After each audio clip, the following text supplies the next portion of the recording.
Ministerios Evangelísticos Visión de Fe te da la bienvenida a su programa Consejo, Verdades Bíblicas, con el pastor licenciado Luis Alberto Palacios. Un programa de bendición para tu vida espiritual.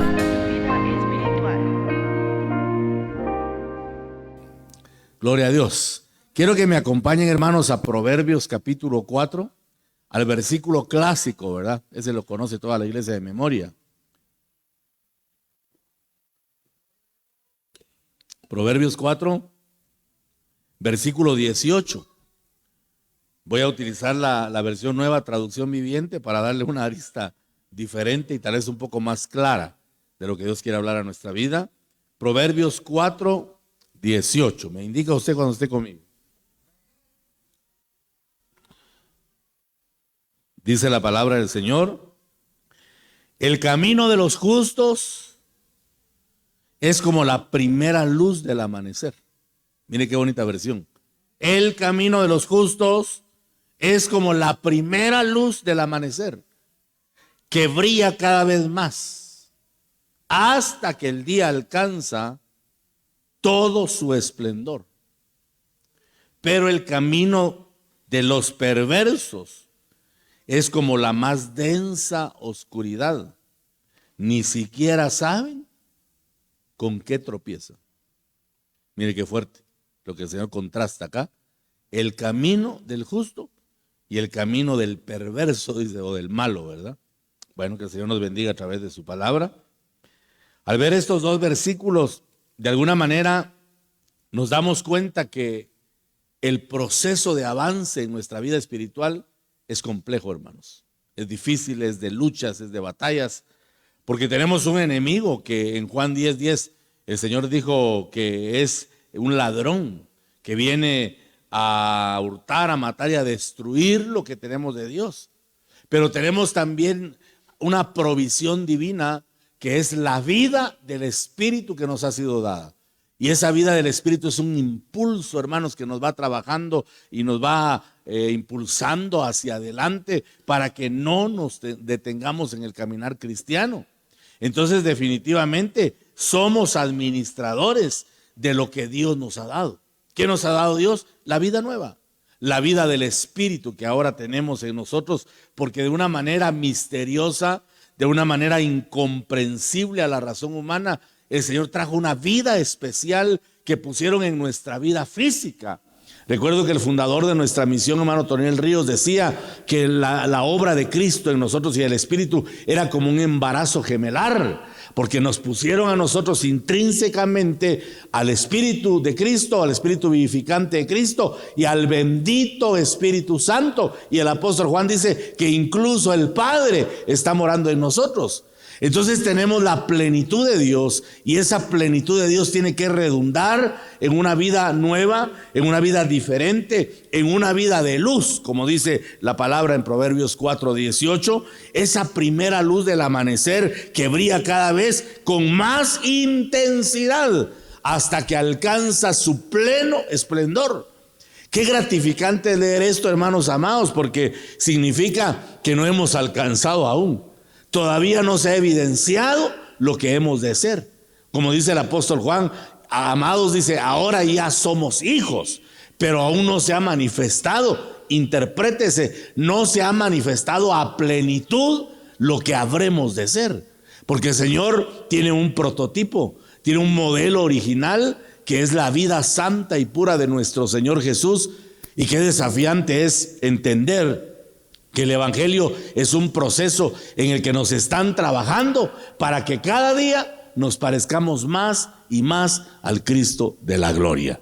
Y eso, hermanos, es de verdad significativo, pero el punto es que tenemos que ser buenos administradores de lo que el Señor nos ha dado, para que no aparezca ese ladrón, que el Señor lo reprenda, ¿verdad? Y que trate de robarse lo que el Señor nos ha dado. Lo que debemos hacer entonces es afianzarnos de lo que el Señor ha puesto en nosotros como una encomienda maravillosa, formidable, fabulosa, incomprensible. Pablo dice que no entendía cómo se le ocurrió a Dios poner un tesoro tan preciado como es la vida nueva de Cristo en vasijas de barro, con defecto, con imperfecciones, si usted quiere con rajaduras, pero como es grande su misericordia y es inagotable, Él decidió bendecirnos con una vida nueva, con una vida diferente, con una vida de luz y de transformación. Aleluya. Dele fuerte las palmas al bendito Rey.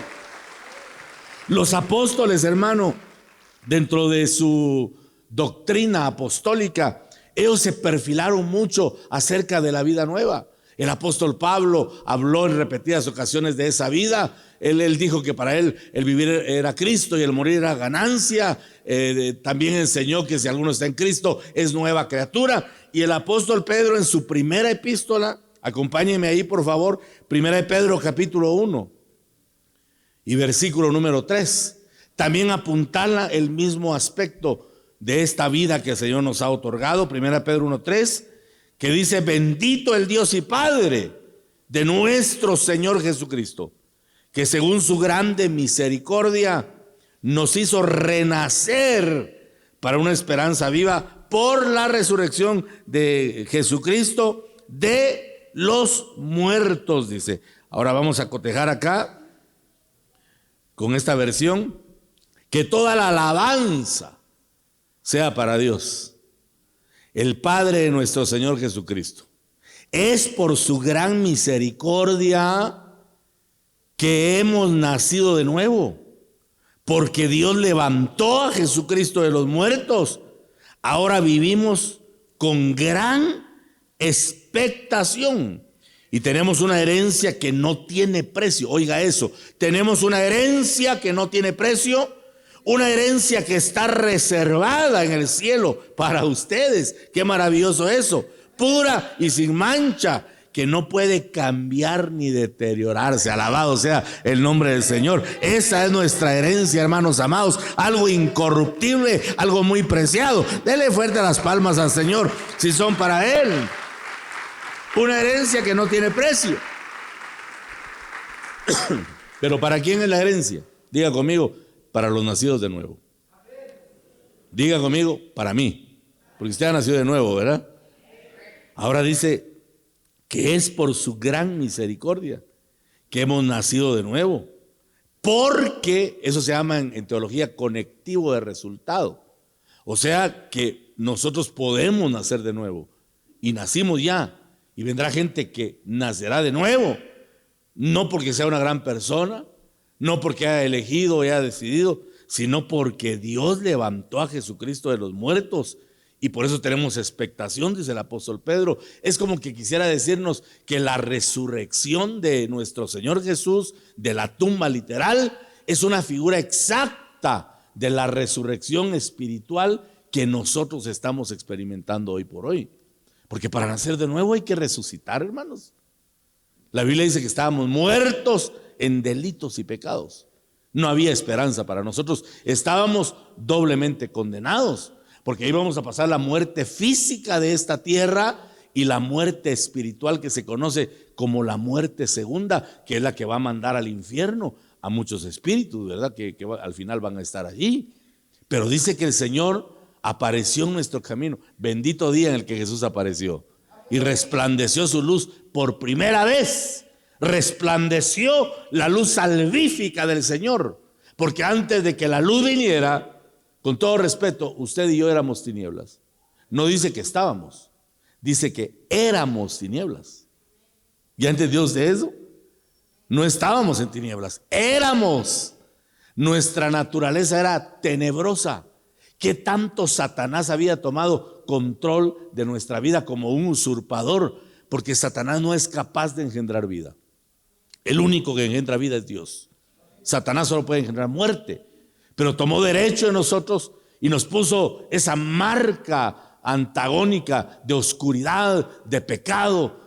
Pero el Señor apareció Y su luz resplandeció y nosotros nos gozamos en su luz. Y entonces vino la obra maravillosa, porque el Señor desechó las tinieblas y nos puso internamente la luz bendita y gloriosa de su presencia. Aleluya, bendito sea el Señor. Esa es la obra del Evangelio, hermanos amados, la luz de Cristo en nosotros. Más fuerte las palmas para el Señor, por favor, esta mañana.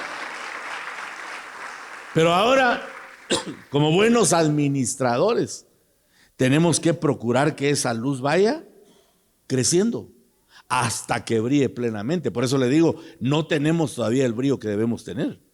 ¿Cómo irá a ser entonces cuando ya tengamos la gloria plena del Señor?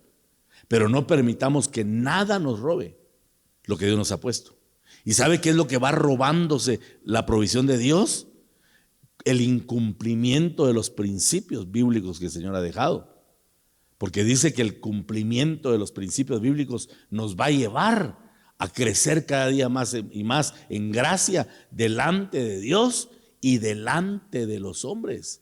Por eso en Proverbios 3 el proverbista le dice al hijo, hablando genéricamente, hijos e hijas, que guardemos la ley del Señor, que guardemos sus mandamientos, porque esto te dará largura de vida. Esa largura de vida es una extensión de vida que va a permitir que alcancemos la vida eterna. Porque hermanos, qué lindo es saber, de verdad, qué maravilloso misterio de que la muerte física, si llegara a alcanzarnos, no va a estorbar que nuestra vida siga proyectándose. Porque la muerte física no acaba nuestra existencia. Es solo cerrar un tomo, ¿cómo llamarle? Existencial. Un tomo existencial para pasar a un tomo eterno. Eso es lo que hace nada más la muerte física. Por eso Pablo, a mí me fascina leer eso, hermanos, que Pablo a la muerte no le llama muerte, sino que le llama dormir. Para los que han dormido en Cristo, dice. Porque no se atreve a llamarle muerte. Porque Pablo entendió que para el cristiano ya no hay muerte.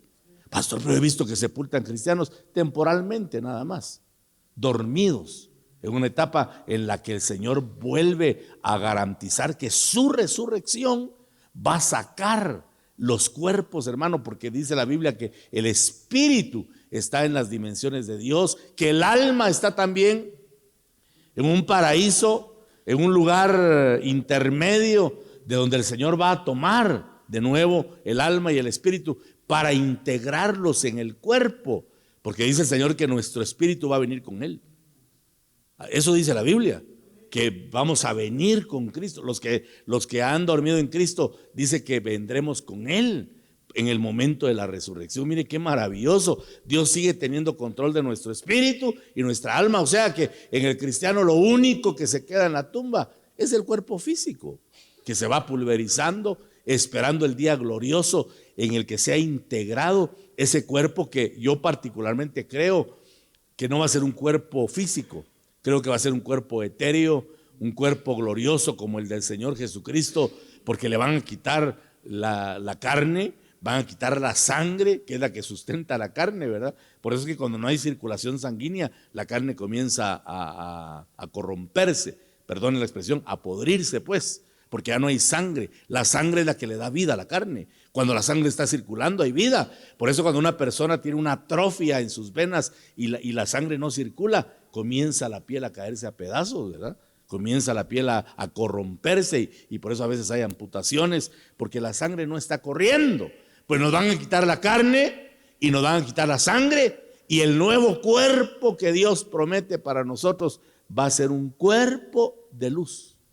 Yo pienso, hermanos, que va a ser un cuerpo, un estándar que va a tener el modelo del cuerpo resucitado de nuestro Señor Jesucristo. Por eso no se mate tanto. Bueno, si puede hacer ejercicio, haga, ¿verdad? Porque algo le va a servir. Pero tranquilo, que su cuerpo eterno va a ser estándar. No va a ser ni gordo ni delgado. Va a ser el cuerpo exacto. Yo sí creo que el cuerpo de resurrección de mi Señor fue un cuerpo perfecto, hermanos. ¿Cuántos lo creen?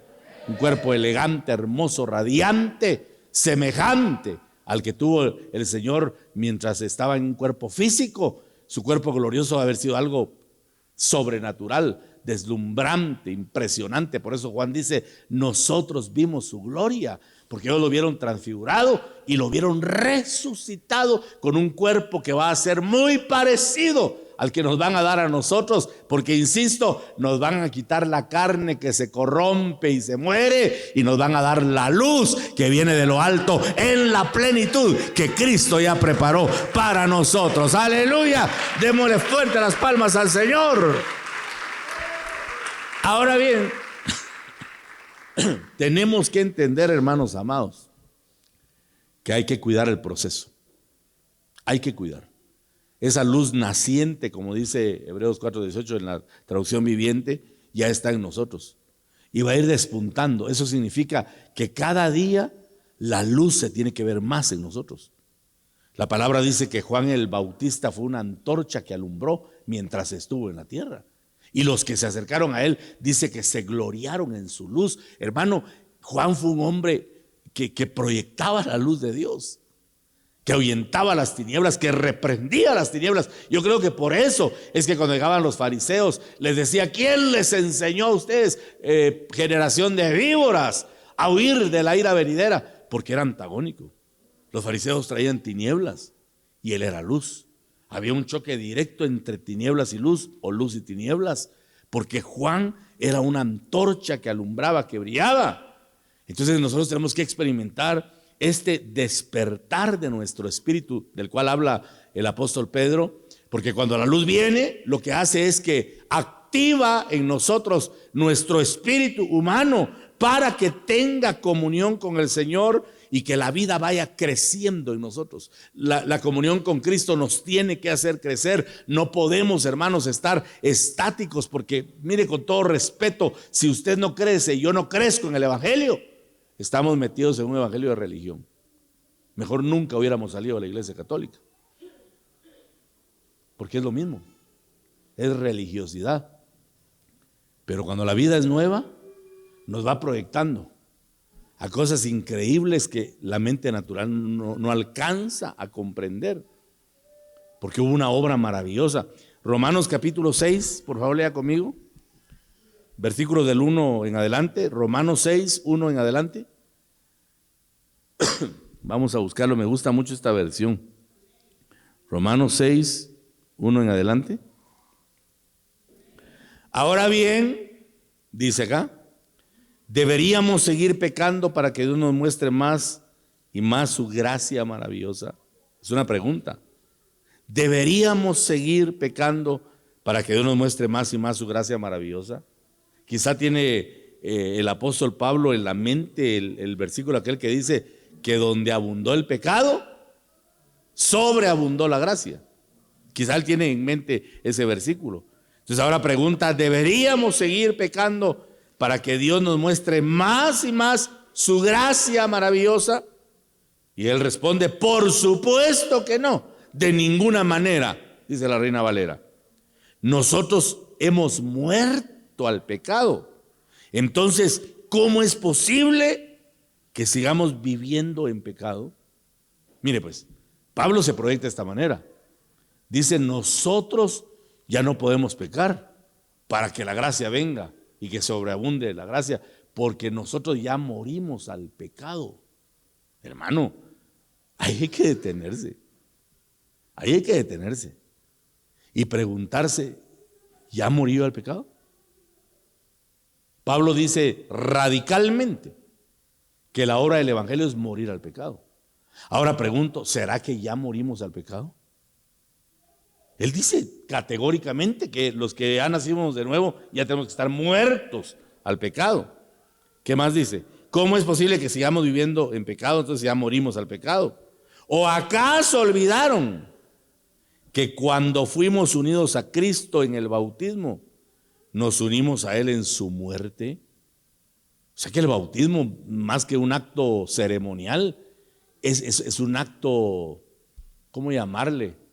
Es un acto importantísimo en nuestro proceso, hermanos. Dice Pablo, ya se olvidaron que cuando los bautizaron en Cristo, fueron unidos a Él en su muerte. Pues hemos muerto, afirma Él, y fuimos sepultados con Cristo mediante el bautismo. Y tal como Cristo fue levantado de los muertos por el poder glorioso del Padre, oiga pues, ahora nosotros también podemos vivir una vida nueva. O sea, Cristo murió y fue sepultado y el poder del Padre lo resucitó. Entonces dice el apóstol, si ustedes ya fueron bautizados porque de verdad se convirtieron, entonces cuando son sepultados en el agua, en el momento que salen del agua, ustedes tienen que empezar a vivir una vida nueva. Ala, hermanos. Yo pienso que los antiguos cristianos entendían eso. Yo no sé quién fue el que compuso el corito ese de bautismo, ¿verdad? Que dice, seguiré a mi Jesús, pues para mí lo del mundo se acabó. Oiga esto, y ayudado de su luz, es lo que estoy predicando hoy. Proseguir, o sea, ir hacia adelante. Quiero yo, esa gente tuvo revelación, hermano.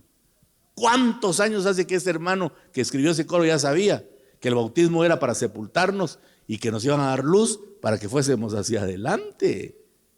Me interesaría investigar, no sé cómo puedo hacerlo, quién escribió ese corito tradicional y fabuloso. Pero dice, seguirá a mi Jesús, pues para mí lo del mundo se acabó. Dice, adiós, ¿cómo es? Adiós mundo, que hasta ayer estuvo en mí, donde el pecado destruía mi vivir. Yo siento gozo desde que me bauticé. Quiero llegar puro y limpio a su mansión, creo que dice, ¿verdad? Pero mire, deja en el pasado la vida pecaminosa. Porque el bautismo introduce en el credo de este hermano, que es el credo de la Biblia, a una vida nueva, a una vida diferente, a una vida de transformación, donde el elemento activo que nos va a llevar hasta la eternidad es la luz de Cristo.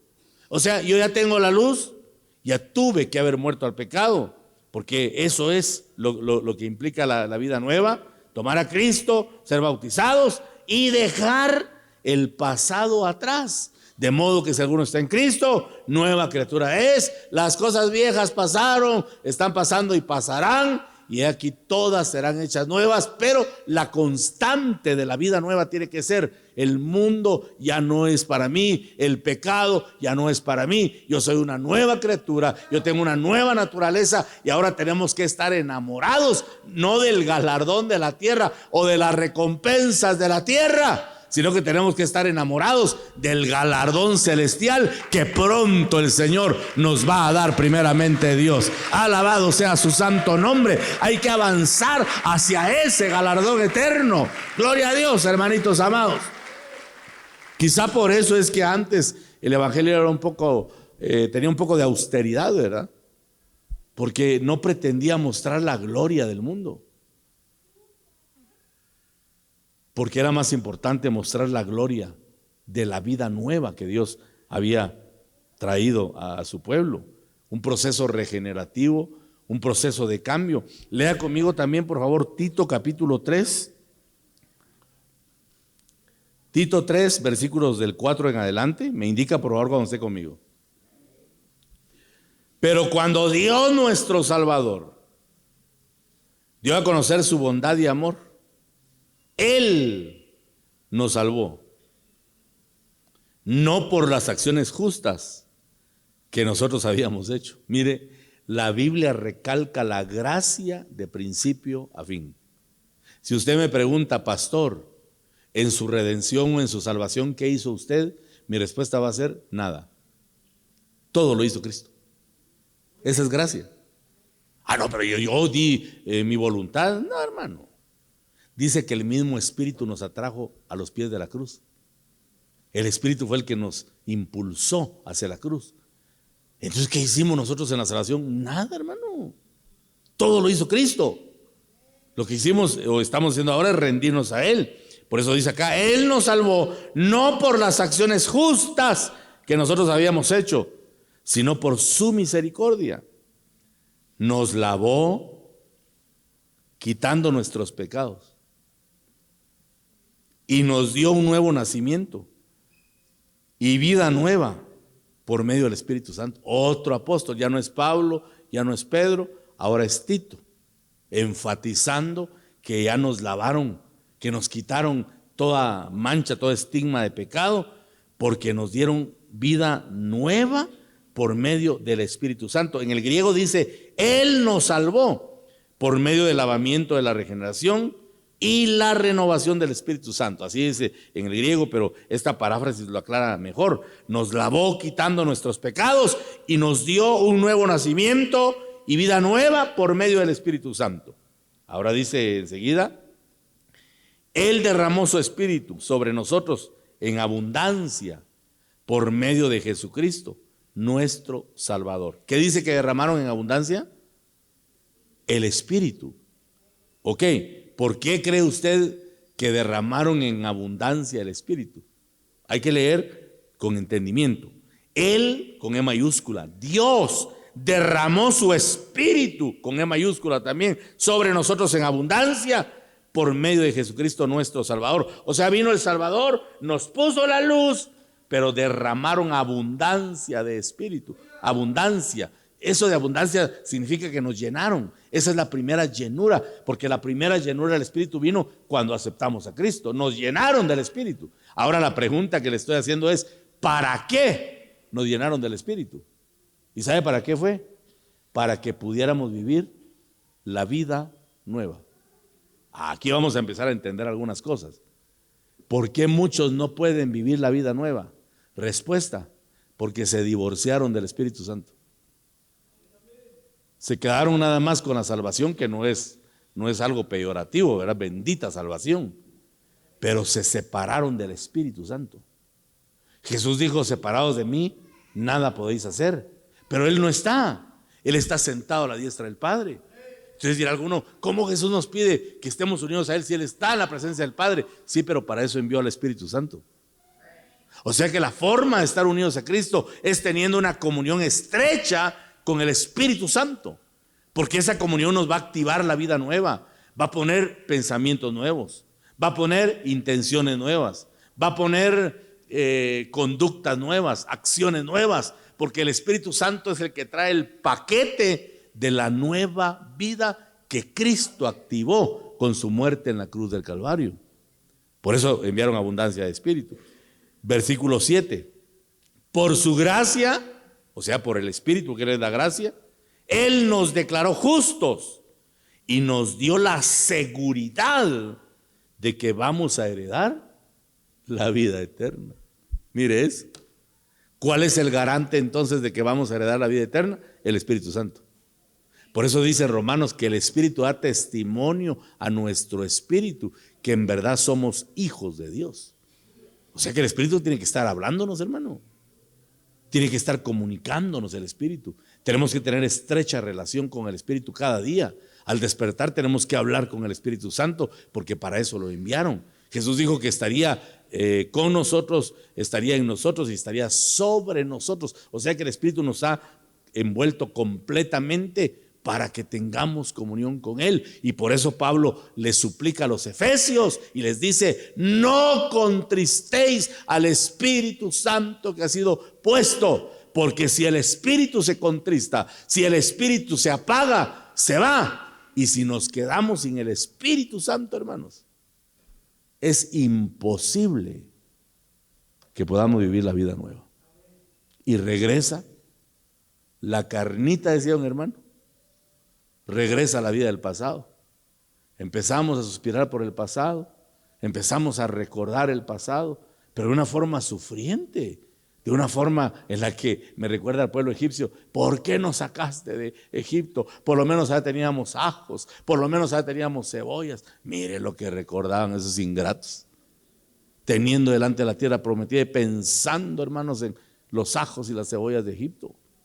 Pues eso pasa cuando hay una separación del Espíritu Santo, porque lo que nos va a motivar a ir hacia adelante es el Espíritu Santo. Y mire, no se vaya a sorprender que en una ruptura o en un divorcio con el Espíritu Santo comenzamos otra vez a suspirar por la vida antigua, por la vida del pasado, y sentimos tristeza. Yo le digo esto, hermano, en una experiencia de mi vida. Tengo 42 años de estar en el Evangelio, pero ya le comenté que pasé muchos años en un Evangelio sin revelación. No porque no hubiera, sino porque yo no lo había tomado. Tenía un evangelio heredado. Mis padres aceptaron a Cristo y dijeron, ustedes también tienen que aceptar. Va, hay que aceptar pues. Pero no conocía a Jesús. Y fíjese que cuando uno no conoce a Jesús, uno desea, pero con un apetito extremo, el mundo, hermano. Y estaba yo cantando en la iglesia, las alabanzas, y pensando en el mundo. Pensando en mis amigos que tenían su banda de rock. Decía, ¿qué estoy haciendo yo metido acá con esta gente aburrida? Decía yo. Y mis amigos allá disfrutando de la vida. No tenía paz, hermano. Ansiaba el mundo. Entonces, si tú ansías el mundo y suspiras todavía por el ayer, suspiras por la cerveza, suspiras por el licor, de plano te divorciaste del Espíritu Santo o de repente no has nacido de nuevo. Punto. No, pero somos tentados. Sí, es cierto. Pero por eso derramaron abundante Espíritu Santo, para que clamemos a Él, para que le digamos, Espíritu Santo, ayúdame. Y dice la palabra que el Espíritu nos cela con celo santo, hermano.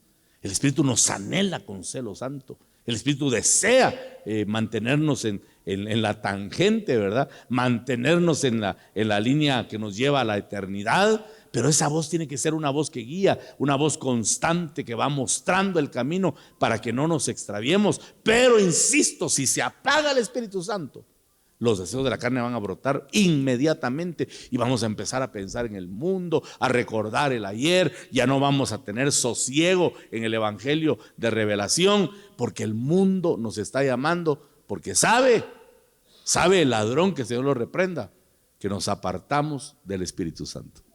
Por eso eventualmente yo creo que es bueno pedirle perdón al Espíritu Santo. Decirle, Espíritu Santo, perdóname. Quizá no he sabido valorar lo que Dios puso en mí. Ayúdame, habla mi mente, habla mi corazón. Háblame, Espíritu Santo, enséñame, dime lo que tengo que hacer. Dime, Espíritu Santo. Y entonces comienza a fluir de nuevo el Espíritu, combinando pensamientos espirituales con palabras espirituales. En ocasiones uno habla por el Espíritu. Uno dice cosas por el Espíritu, porque Dios está poniendo el querer y el hacer. Él trae el pensamiento y si uno es obediente, pues uno va a hablar lo que el Espíritu Santo está diciendo que hablemos, porque Él nos quiere mantener conectados con la visión fresca y puesta en el autor y consumador de la fe, viendo nuestra herencia, que dice el apóstol Pedro, que no se desgasta, que no se descompone, que no se arruina, porque la herencia que nos van a dar tiene la naturaleza del Dios Todopoderoso. Aleluya. Démosle fuertes palmas al Señor por esa promesa extraordinaria. Aleluya. Bendito sea el Señor. Nos van a dar una herencia espectacular. 1 Corintios capítulo 6. Le voy a dar un sinfín de citas para que usted tenga buena base bíblica de lo que estamos hablando, ¿verdad? 1 Corintios 6, 9, nueva traducción viviente, es la versión que estoy utilizando, porque la Reina Valera difiere un poquito. Es lo mismo, solo que con palabras tal vez más complicadas. 1 Corintios 6, versículos 9 y 10. ¿Me indica, por favor, si está conmigo? Bueno, ¿no se dan cuenta de que los que hacen lo malo no heredarán el reino de Dios? Es que esos son los versículos que no hay que leer así. Hay que prestarle atención. ¿No se dan cuenta que los que hacen lo malo no heredarán el reino de Dios? Claro, esa es una declaración enfática. No se engañen a sí mismos, dice.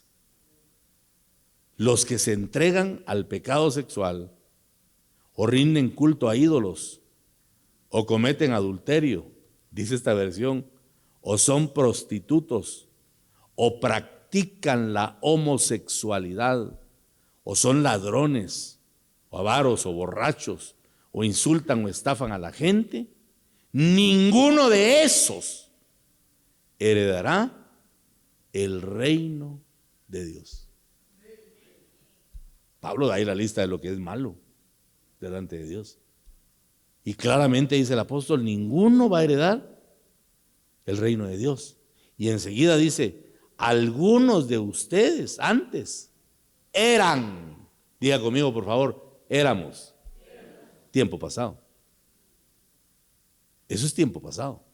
Algunos de ustedes antes eran así, pero fueron limpiados, fueron hechos santos, fueron hechos justos ante Dios al invocar el nombre del Señor Jesucristo y por el Espíritu de nuestro Dios fue que alcanzamos la vida nueva. Ahí está otra vez el énfasis, hermano. Si esto no va a pensar usted que es fácil de encontrarlo y con la concordancia. No, se va encontrando solo con la revelación del Señor que nos quiere enseñar la obra de la vida nueva. Pero es una obra práctica. Es una obra donde tiene que irse quedando atrás el mundo, o debió haberse quedado ya, hermanos. Porque a veces pasan los años, no le digo pues que yo tengo 42 años, 4 décadas en el Evangelio, y a veces hay cosas que todavía me asustan. Digo, no puede ser, hombre. 40 años de Evangelio, Luis Palacios, me digo a mí mismo, y todavía es con acciones que no le agradan a Dios. Siendo el pastor, ¿cómo andará usted entonces? Pero tenemos el poder del Espíritu Santo. Por eso mire, la gente que se entrega al Espíritu, Dios hermano, esa gente sí, viendo lo eterno, pensando en lo eterno, yendo siempre hacia adelante y nunca hacia atrás. Porque debemos de entender quiénes somos para Dios. No somos un accidente en la vida, no somos una casualidad, sino que Cristo nos creó para que vivamos siempre como el Señor quiere que vivamos, con el estilo de vida que el Señor Jesucristo mostró mientras estuvo en la tierra, porque la vida de mi Señor fue una vida de propósito total, una vida de propósito entero. En Él sí nunca existió el despropósito. Todo tenía propósito. ¿Por qué? Porque se sometió al Padre, se sometió a la voluntad de Dios, así como nosotros hoy debemos de someternos al Espíritu Santo. Ok, pastor, yo quiero someterme, pero ¿cómo hago? Primero ruégale que te hable, porque hermanitos amados, de verdad, el bendito Espíritu Santo habla y habla claro. Trae pensamientos que no son naturales, ni pensando estar con la voz del Espíritu que te dice algo. Amén, Espíritu Santo, amén. Voy a hacerlo, voy a obedecerte. Y entonces se va reanudando la amistad con el Espíritu Santo. Porque como dijo un hermano, si el Espíritu no te habla, te va a hablar el diablo o te va a hablar tu carne. Ese es el peligro. Si el Espíritu Santo no nos habla el diablo y nos puede hablar la carne. Y eso es peligroso, que nos saca del propósito de Dios. Dice Efesios 2:10 que somos hechura suya, creados en Cristo Jesús para buenas obras, las cuales Dios preparó de antemano para que anduviésemos en ellas. O sea que el plan ya está estructurado, la ruta ya está trazada, el fin ya está, la meta ya está colocada para que vayamos hacia ella, pero sin la luz del Espíritu Santo, que es como el faro que guiaba las embarcaciones en alta mar, ¿verdad? Y allá donde se miraba la lucecita del faro, sabían que ahí tenían que llegar, que ese era su punto de destino. Así es el Espíritu Santo, bueno, en comparación figurativamente, ¿verdad? Como el faro que dirige nuestra vida para que no nos extraviemos y para que vayamos avanzando hacia la meta que el Señor ha trazado para nosotros. Somos, hermanos, temporalmente, pero somos la habitación del Espíritu Santo. Y Él es el que nos va a enseñar cuáles son las obras que Dios preparó para que hagamos. Debemos de dejar de repente, hermanitos amados, de lamentarnos por lo que no somos, por lo que no tenemos, o de repente por lo que no hemos hecho en la vida, y empezar a caminar en su voluntad para que hallemos el verdadero sentido de la existencia. Porque créanme, hermanos, que los que son ajenos al plan divino realmente no saben para qué nacieron en la tierra. No saben. Van sin rumbo, no saben cuál es la ruta que deben tomar, porque no entienden su propósito. O sea, que la vida de propósito es saber a qué venimos a la tierra. En el Salmo 39, versículo 3 en adelante, el salmista dice: hazme saber, Jehová, mi fin. Mire lo que pedía David: hazme saber, Jehová, mi fin. y cuánta sea la medida de mis días, para que yo sepa lo frágil que soy. Qué valiente es de David. ¿Quién de ustedes se atrevería a decirle, Señor, dime el día de mi muerte? Señor, revélame, que en sueño vea el día de mi muerte. Aquí, ¿quién se atrevería a pedir eso? Pero David sí dijo, muéstrame el fin de mis días para ver cómo voy en la carrera, Señor. Quiero ver cuánto me falta, a ver si todavía me da tiempo de hacer algo. Eso es lo que David está diciendo ahí de fondo en ese salmo. He aquí diste a mis días término corto, y mi edad es como nada delante de ti. Ciertamente es completa vanidad todo hombre que vive. Ciertamente como una sombra es el hombre. Ciertamente en vano se afana, amontona riquezas y no sabe quién las recogerá. ¿Verdad o mentira? Amontona riquezas y no sabe quién las recogerá. En el dicho popular, nadie sabe para quién trabaja. Y ahora, Señor, ¿qué esperaré si mi esperanza está en ti? Por eso David dijo, Señor, dime cuándo me voy a morir, quiero ver cómo voy en el camino. Y aprovecho la ocasión para decirle a usted, ¿cómo iremos en el camino? Porque nadie sabe, ninguno, cuánto nos falta, hermano. Lo que sí sé es que nos falta menos de lo que ya vivimos. En el caso de los que ya pasamos a la mitad de la vida, nos falta menos de lo que ya vivimos. Pero mejor, en lugar de preguntarle al Señor cuándo es el día, o que si nos revela la fecha, creo que ese día nos morimos, ¿verdad? Mejor tratemos de pedirle al Espíritu Santo que nos ayude, porque la vida es corta, que nos enseñe el bendito Espíritu Santo qué vamos a hacer con la vida, qué estamos haciendo con la capacidad que el Señor nos dio. Porque les decía a los hermanos el día viernes que lo primero que va a hacer el Señor cuando se manifieste es preguntarnos qué hicimos con el talento que Él nos dio. Él viene a pedir cuentas. Después vienen las coronas, después viene la cena, lo lindo que menciona la palabra, pero lo primero que va a hacer cuando venga de tierra lejana mi Señor es: ¿qué hiciste con lo mío? ¿Qué hiciste con lo que yo te di? Por eso debemos de preguntarnos, así seriamente, hermanitos amados, debemos de preguntarnos, ¿cuál es el centro de nuestra vida? ¿Cuál es el núcleo de nuestra existencia mientras estamos en la tierra? ¿Alrededor de qué estamos edificando nuestra vida? Cuando venga la tormenta, porque las tormentas vienen, del día malo nadie se escapa, hermanos. El día malo nos alcanza a todos en cualquier momento. Y la pregunta es, ¿qué nos va a sostener cuando venga el día malo? ¿Sabemos que es Cristo? ¿Tenemos la plena certeza y la confianza de que el Señor nos va a auxiliar? Porque los que están confiados, yo le dije al Señor, Señor, ¿cómo tener confianza? ¿Cómo estar en paz sabiendo que en el día malo tú nos sostendrás?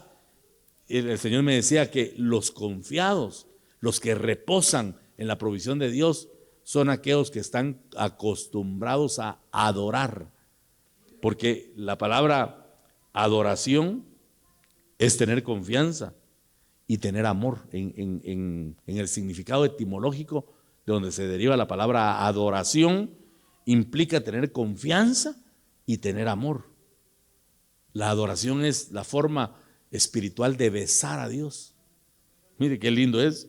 Entonces debemos de preguntarnos cuál es nuestro fundamento, ¿verdad? ¿Quién somos en Dios? Porque Dios está más interesado en lo que somos que en lo que hacemos. A Dios le interesa más lo que somos que lo que hacemos.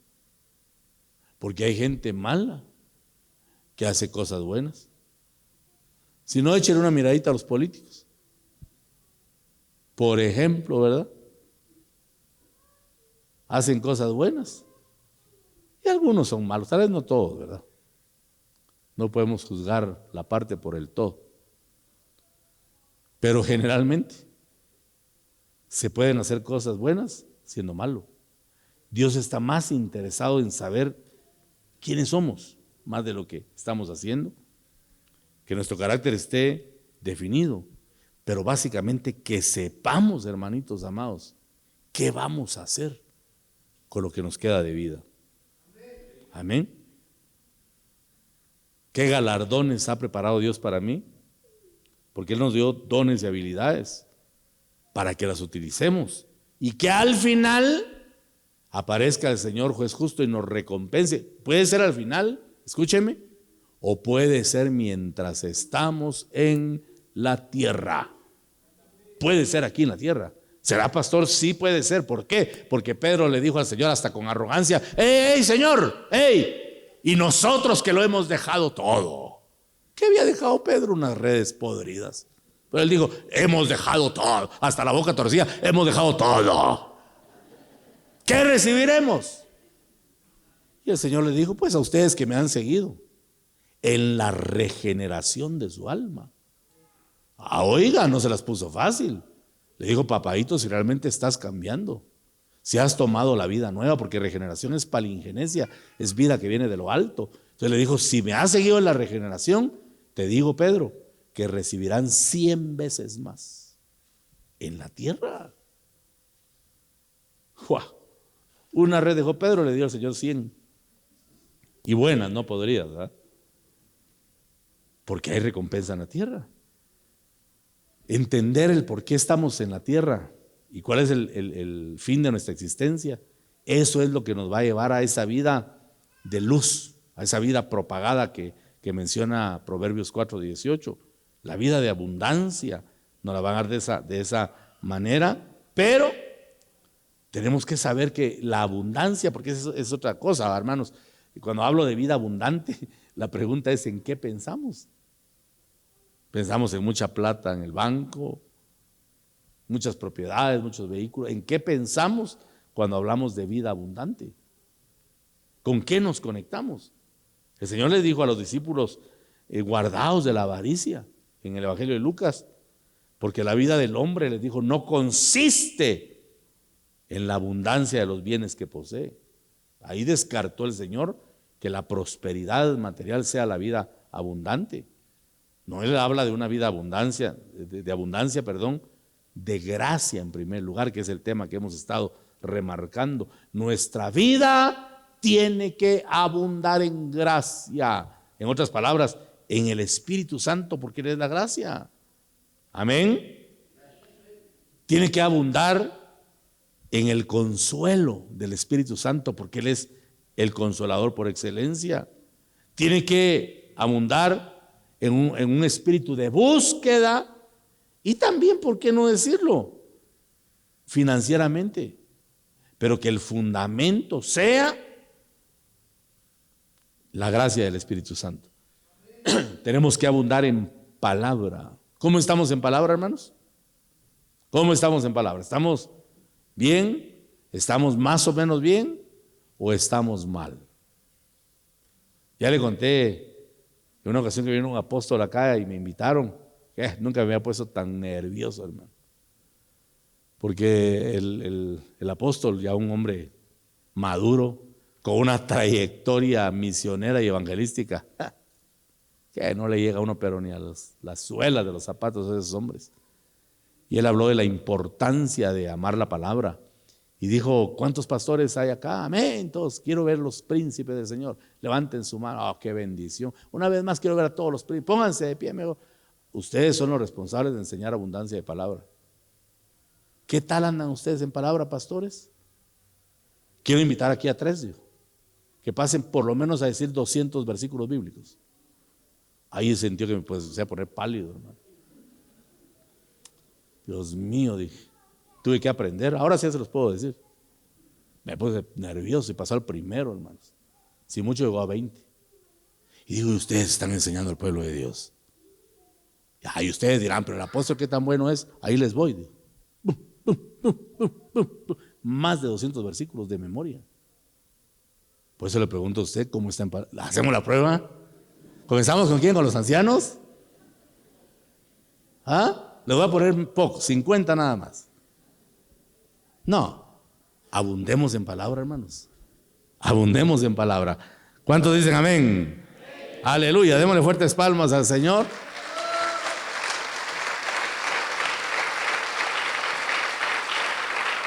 Es que mire, cuando abundemos en esto que le estoy enseñando, ya estamos en la antesala para la vida eterna. Es que después de la abundancia de vida en la tierra, ¿qué nos espera más que la vida eterna?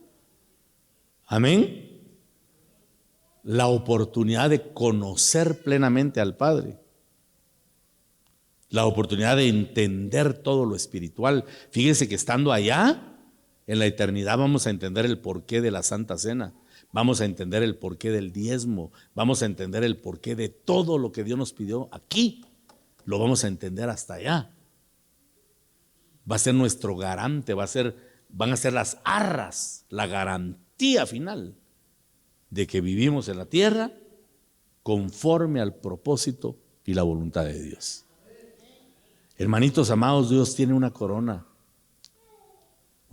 de vida para los que alcancemos estas facetas en la tierra, para los que alcancemos la plenitud de la luz. Una buena conclusión sería: no dejemos que el ladrón nos robe la luz, porque Dios te ha puesto luz. Dios te ha dado luz. Dios ha depositado en ti una luz abundante, pero no debemos permitir que venga el ladrón a robar lo que Dios nos ha dado. Porque qué triste es cuando ya no fluimos en dones, haberlos tenido y de repente ya no tenerlos. Como decía un hermano, empezamos hablando lenguas y terminamos hablando jerigonza, porque se fue el Espíritu Santo. Que no tengamos denuedo para predicar la palabra. Es más, que no tengamos ya deseo de buscar a Dios. Porque aunque usted no lo crea, hay pueblo cristiano que ya no desea buscar a Dios, que a él es cargoso buscar al Señor. Entonces de plano necesitamos, como le dijo Pablo a Timoteo, que avivemos el fuego del don de Dios que ha sido puesto en nosotros. Que el Espíritu Santo venga y sople para que se prenda una vez más la llama del Espíritu en nuestra vida.